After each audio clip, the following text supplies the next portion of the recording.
Public opinion has been mounting against the war in Vietnam. Protests are becoming increasingly widespread and violent. This opposition culminated recently at Kent State University, leaving the public angry and fed up. This incident resulted in the death of 4 unarmed students as well as 9 wounded from gunshots by the Ohio National Guard. I'm out in the field interviewing citizens about why they believe that there has been increased involvement in Vietnam despite such strong opposition from the public. So how do you think this has happened when the public opinion was strongly against escalation? Well, this all began after Johnson's election in 1964, and this is really no coincidence. Without the concerns of campaigning and trying to win the public support, Johnson could finally begin increasing involvement in March of 1965 when 3,500 Marines were dispatched to South Vietnam. Without the fear of losing the election, Johnson could finally utilize the Gulf of Tonkin Resolution in 1965 to increase troop presences, which was a controversial move. This allowed Johnson to conduct military operations in South Vietnam without congressional approval. So do you believe that Johnson ignored Congress? Well, we can't say that Johnson did anything he wanted without considering what Congress thought. Actually, he was very mindful of Congress because of his Great Society programs. As time went on, Johnson began to fear that he would be impeached if Vietnam became a failure. Many people saw the waging of an executive war through the Gulf of Tonkin Resolution as unconstitutional. So at what point did the plan change? When did escalation lose favor in the Johnson administration? Now, the catalyst that changed Johnson's entire approach to the war, to the conflict in Vietnam, was the 1968 election. But while Johnson himself wasn't being put to the vote, he knew that his fellow Democrats were, and that they needed change in Vietnam if they were to have a fighting chance.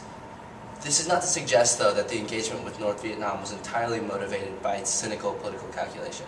On the contrary, factors like the Tet Offensive also certainly swayed Johnson's opinion. But domestic politicking in Vietnam were inextricably linked. On March 31st, 1968, the same day that Johnson announced that he would not stand for re-election, he also declared, without the consent of South Vietnam, a drawdown in bombings in North Vietnam. We also know from 1964 that the Johnson administration was more than willing to let politics dictate policy in Vietnam, at least on the tactical level. On October 31st, 1964, about a week before the election that Johnson ultimately won, Dean Rusk, in response to an attack on American troops at Bien Hoa, ruled out quick retaliation, not because of any military concerns, but because it could easily be attacked as an election device here in the States. Was Johnson's policy toward Vietnam always consistent? Well, actually, Barry Goldwater, the Republican candidate in 1964, supported escalation in Vietnam throughout his campaign. Johnson ultimately pursued a policy of escalation that he opposed during the election.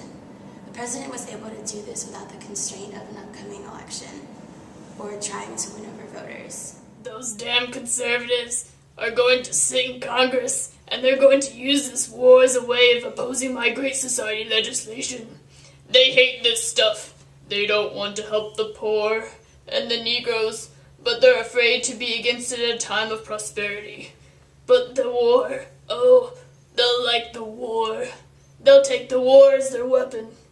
They'll say they're not against it, not against the poor, but we have this job to do, beating the communists. We beat the communists first. They may be poor. We can look around and maybe give something to the poor.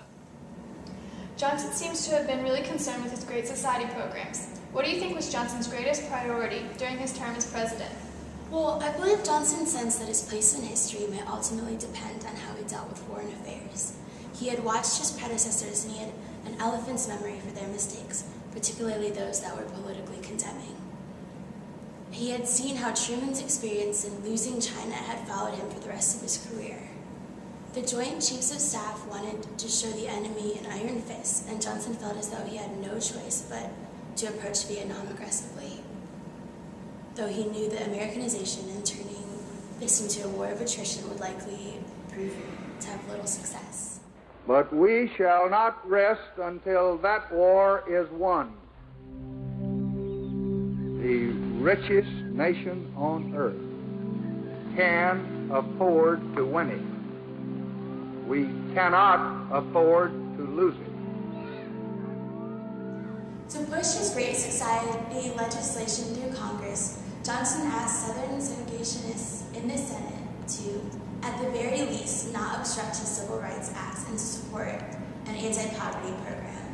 Their constituents were hawks regarding Vietnam, and the war gave conservatives a financial reason to oppose civil rights and welfare reform. Johnson's pursuit of escalation in dealing with Vietnam was dictated by a variety of factors that were not directly related to foreign policy. He understood that involvement in Vietnam needed to be a priority in order to connect with Congress, though decreasing United States involvement in the war was more popular with the public. Johnson's already highly limited choices, coupled with his preoccupation with the Great Society legislation, ultimately forced him to escalate the war. The intensity and frequency of the protests against participation in Vietnam continue to grow today and have left our current President Nixon facing critical decisions.